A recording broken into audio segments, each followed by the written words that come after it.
राजकीय दृष्टिकोनातून जर आदरांजली आपल्याला दादांना द्यायची असेल तर त्यांचे कार्यकर्ते, त्यांच्या विचाराचे कार्यकर्ते जिथं जिथं उभे आहेत तिथं लोकांनी त्यांना सहकार्य करावं असं पवार परिवाराच्या वतीने या ठिकाणी मी बोलील। पवार परिवाराला सुद्धा या दुःखद घटनेमुळे आणि या दुःखद टाईममुळे प्रचाराला कुठेच त्या ठिकाणी जाता आलं नाही, त्यामुळे लोकही त्या बाबतीत काही गोष्टी समजून घेतील असं वाटतं। कुटुंब प्रमुखाची जबाबदारी पवार साहेब आपण पार पाडताना आपण बघतोय, एवढं मोठं दुःख असताना स्वतः पवार साहेबांनी सर्व पवार कुटुंबियांना आपल्या सोबत घेत दुःख कमी करण्याचा प्रयत्न केलेला आहे। आणि आज आपण बघितलं की बैठक झाली आणि अजितदादांच्या स्मारकाची जागेची पाहणी देखील करण्यात आली।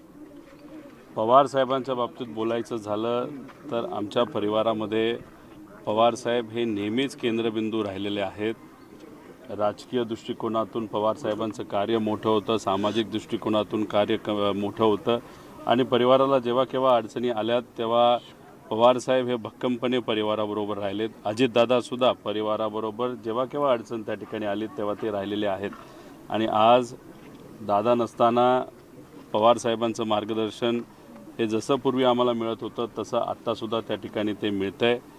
आणि पार्थ असेल, जय असेल, काकी असतील, आम्ही सर्वजण असू हे पवार साहेबांच्या मार्गदर्शनाखाली व्यक्तिगत परिवारातले कुठले विषय असतील नाहीतर या ट्रस्टचा विषय असेल तर हे सर्व विषय व्यक्तिगत परिवाराचे आहेत आणि सामाजिक आहेत, याच्यात कुठेही त्या ठिकाणी राजकारण नाही।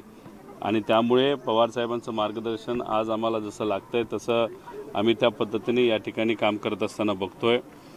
पार्थ, जय, काकींचं आणि सर्वच लोकांचं, आमच्या सगळ्या सर्वांचंच मत आहे की एक चांगलं स्मारक हे अजितदादांच्या नावाचं त्या ठिकाणी असावं आणि त्या दृष्टिकोनातून योग्य जागा कुठली जिथं लोकांना येता येईल, भेटता येईल, बघता येईल, दर्शन घेता येईल।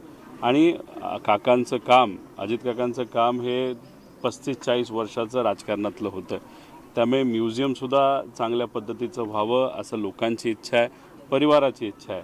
मग ते बारामती शहरामध्ये असावं का दुसरीकडे कुठं असावं या बाबतीतल्या सगळ्या चर्चा त्या ठिकाणी झालेल्या आहेत। पुढच्या काही दिवसात योग्य असा निर्णय परिवाराकडनं आणि या ज्या संस्था आहेत, ज्या सामाजिक क्षेत्रामध्ये काम करतात या संस्थेचे जे सर्व प्रमुख आणि ट्रस्ट आहेत त्यांच्याकडनं पुढच्या काही दिवसांमध्ये घोषणा होईल असं वाटतं। दादा, विलीनीकरणाच्या संदर्भात पवार साहेबांनी स्पष्ट सांगितलं की अजितदादा आणि जयंत पाटील यांच्यामध्ये वारंवार बैठका झाल्या, सगळ्या दोघांना नेत्यांना माहीत होतं, परंतु आपण बघितलंय की अजितदादा गटाचे काही लोकांनी युटर्न घेतला आणि त्यांनी ही युती नको आणि अशी चर्चाच झाली नाही असं त्या ठिकाणी स्पष्टीकरण दिलेलं आहे। खरं तर गेल्या काही दिवसांमध्ये 28 तारखेपासून आजपर्यंत परिवारामध्ये राजकीय कुठलीही चर्चा तिथं झालेली नाही आणि आम्हीसुद्धा विनंती केलेली आहे की आम्हालासुद्धा राजकीय एखादी भूमिका घेणं या दुःखद काळामध्ये भावनिक दृष्टिकोनातून थोडंसं अवघड त्या ठिकाणी जातं आहे। 9 तारीख होऊ द्या, मग स्पष्टपणे या सर्व गोष्टींकडे आपल्याला बोलता येईल का शेवटी दादांची इच्छा काय होती, काय गोष्टी घडल्या या कुठेतरी लोकांपर्यंत गेल्या पाहिजे। युती होईल नाहीतर विलीनीकरण होईल नाही होईल याच्यावर मी भाष्य करणं एवढं मोठा नाही, फक्त हे जे काय राजकीय दृष्टिकोनातून काही आरोप प्रत्यारोप नाही तर चर्चा जी कुठली या महाराष्ट्रामध्ये सुरू आहे त्यामुळे कुठंतरी दुःख वाटतं की अजितदादांसारखा एवढा मोठा माणूस त्याच्या मनामध्ये काय याच्याबद्दल कुणीच तिथं चर्चा दुर्दैवाने त्या ठिकाणी करत नाही।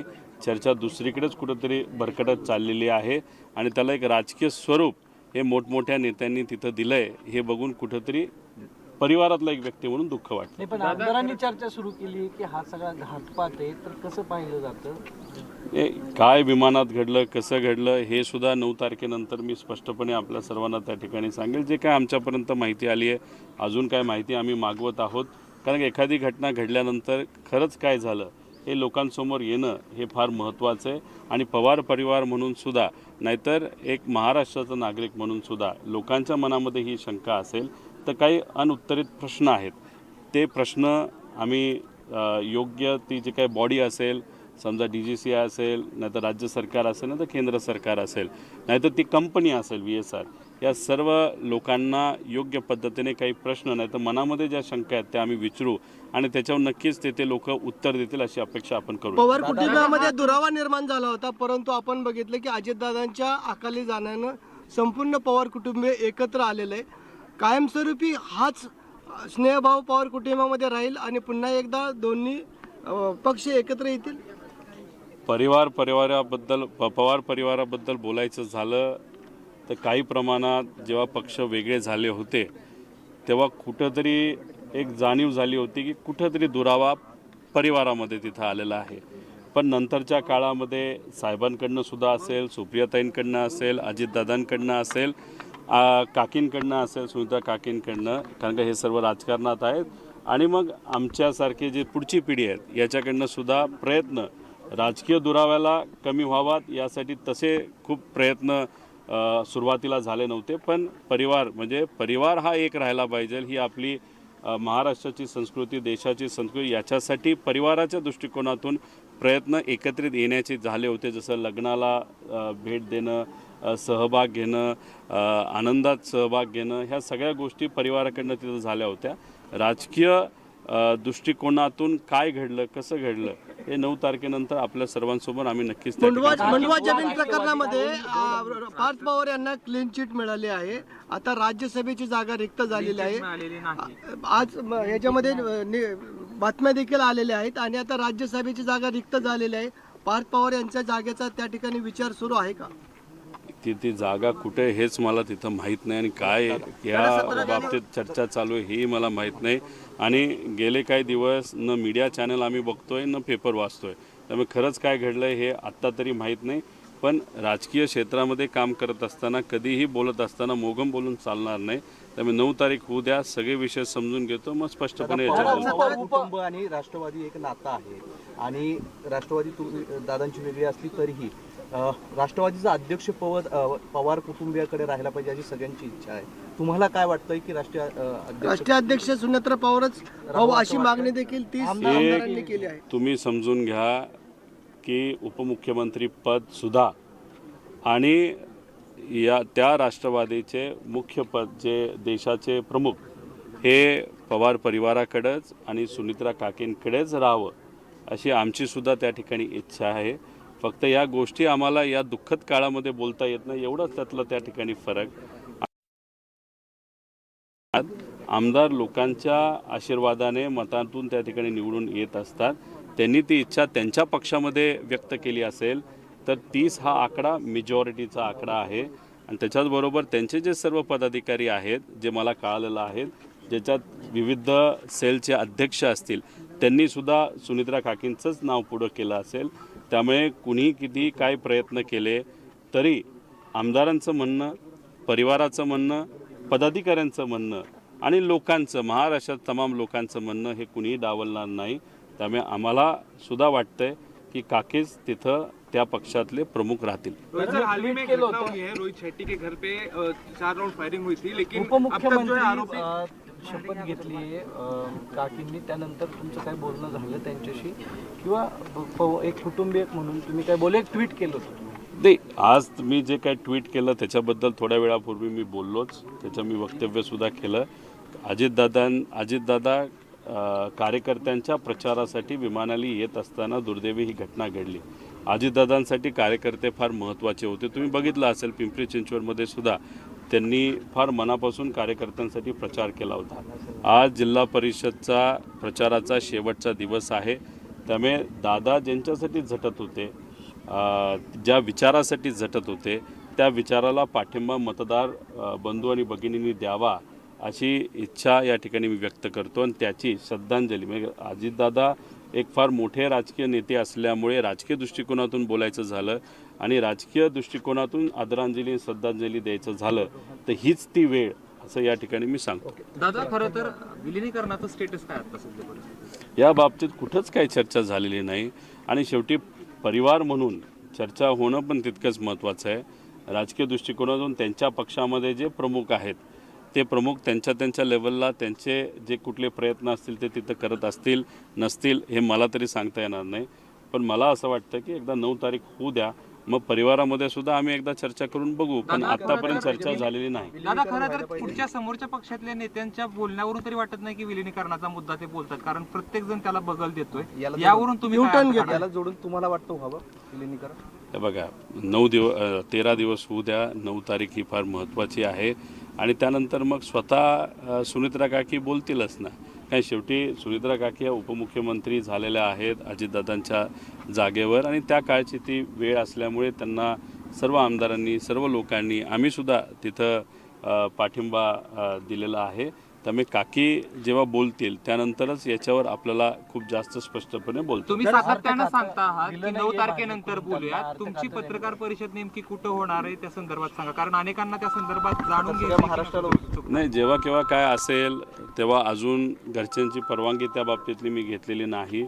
मी नेहमी तुम्ही बघितलेलं आहे, फार स्पष्टपणे तिथं बोलतो, जे वाटतं ते बोलतो आणि तेच बोलण्यासाठी माझीसुद्धा इच्छा आहे. ती 13 दिवस झाल्यानंतर म्हणजे 9 तारखेनंतर झाली, परवानगी मिळाली, घरच्यांनी ओके सांगितलं, पार्टीचे पण काही मुद्दे असल्यामुळे त्यांनी ओके सांगितलं, ती मुंबईत होईल असं मला वाटतं. बारामतीची ही थेट दृश्य आहेत. पार्थ आपल्याला दृश्यात दिसत आहेत. जितेंद्र जाधव आमचे प्रतिनिधी आपल्या संपर्कात आहेत. विषय असा आहे की बैठक सुरू होती पवार कुटुंबियांची आपापसात. साधारणपणे 1-2 तास ही बैठक सुरू राहिली. आता पार्थ आपल्याला बाहेर आलेले दिसत आहेत. तर काय नेमकं या बैठकीत झालंय विचारूया जितेंद्र यांना. जितेंद्र, सुवर्ण, आपण पाहिलंय की एकंदरीत अजितदादांच्या स्मारकाविषयीचा हा विषय होता आणि गेली 2 दिवस स्मारक कुठल्या ठिकाणी व्हावं, कुठल्या जागेत व्हावं, कुठल्या दिशेला व्हावं, त्याची डिझाईन कशी असली पाहिजेत आणि कुठल्या म्हणजे जागा कुठली निवडण्यात यावी याचे सर्व अधिकार पार्थ पवार यांना देण्यात आले होते. आणि आपण बघतो की पार्थ पवार यांनी त्याप्रमाणे विद्याप्रतिष्ठानच्या 2 जागेचं निश्चितीकरण केलेलं आहे. 2 जागा त्यांनी सिलेक्ट केलेल्या आहेत आणि ह्या जागा पाहण्यासाठी आता या ठिकाणी शरद पवार हे देखील येणार असल्याचं आपल्याला माहिती मिळते. आणि आपण बघतोय ज्या ठिकाणी अजितदादांवर अंत्यसंस्कार करण्यात आले होते त्या स्मृतीस्थळावर जय पवार, पार्थ पवार आणि अजितदादांचे बंधू श्रीनिवास पवार असतील, रोहित पवार असतील, हे सर्व पवार कुटुंबीय पोहोचलेलं आहे आणि या स्मृतीस्थळावर येऊन त्या संपूर्ण मैदानाची पाहणी करतायत. आणि या थोड्याच वेळात आता शरद पवार या जागेवर येणार असल्याचं आपल्याला कळतंय. स्मृतीस्थळावर ते आलेले आहेत, सगळी माहिती घेत आहेत. या ठिकाणी जी स्मारकाचं ड्रॉइंग आहे हे देखील आणण्यात आलेलं आहे. इंजिनियर्स या ठिकाणी आलेले आहेत आणि जी स्मारकाची दिशा आणि स्मारकाची जागा निश्चितीकरण आज या बैठकीमधून करण्याचं फायनल झालेलं आहे आपल्याला सध्या कळतंय.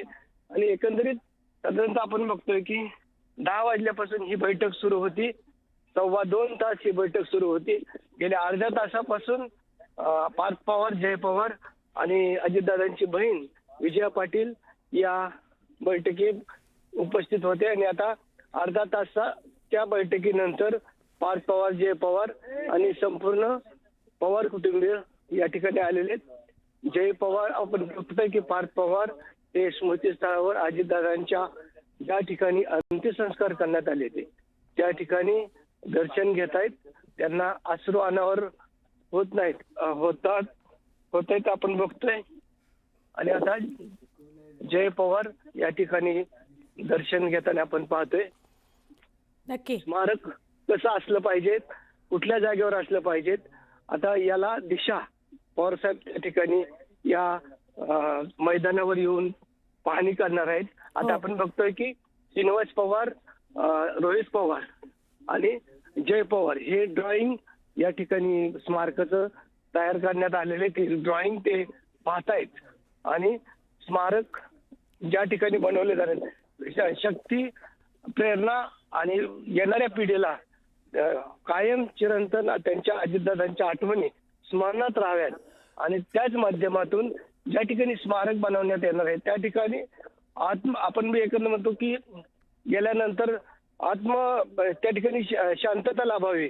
त्या ठिकाणी पुस्तकं, अजितदादांची त्यांनी केलेले कार्य, त्यांनी केलेले कामाची त्यांची आपण जी म्हणतो चिकाटी आणि कामाचा दर्जा कसा असला.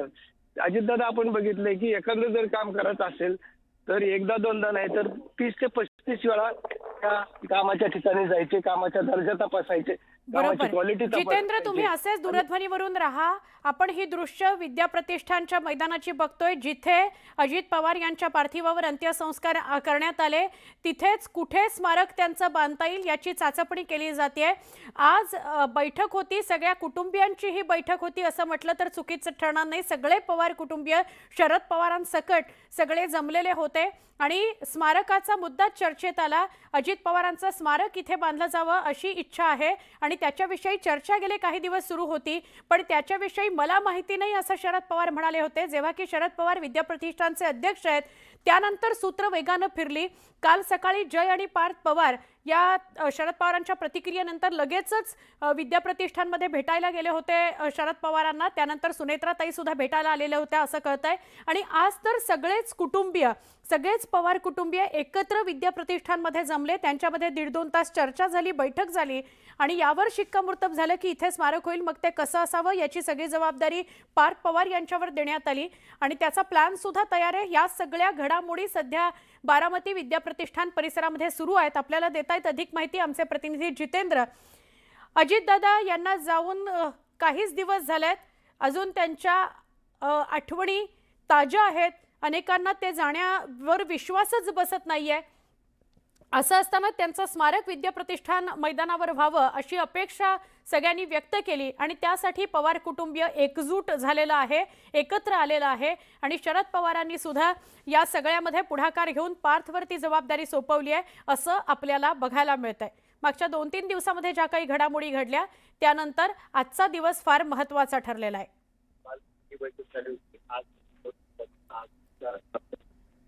जितेंद्र, काय सांगाल आपल्याला? हा सगळा जर आपण क्रम बघितला तर शिक्कामोर्तब झालंय, सगळं कुटुंब यासाठी एकत्रित आलेलं आहे की अजित पवार यांचं स्मारक या ठिकाणी व्हावं.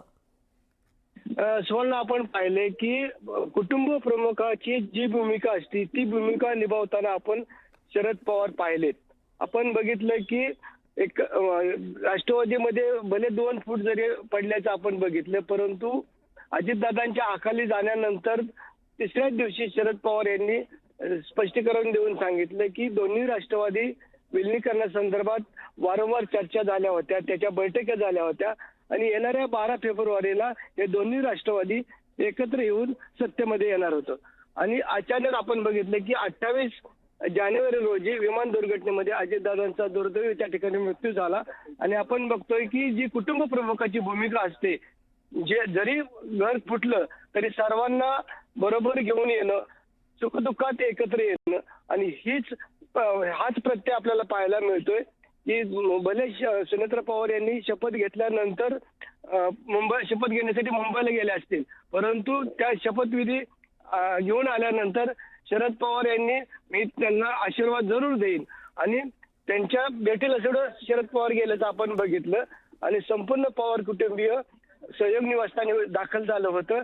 सांत्वन भेटीसाठी नागरिकांना ते भेट देत होतं आणि आज पुन्हा एकदा हेच पवार कुटुंब एकत्र येऊन अजितदादांच्या स्मारका संदर्भात त्यांनी निर्णय घेतलेला आहे. 2 प्लॅन करण्यात आलेले आहे.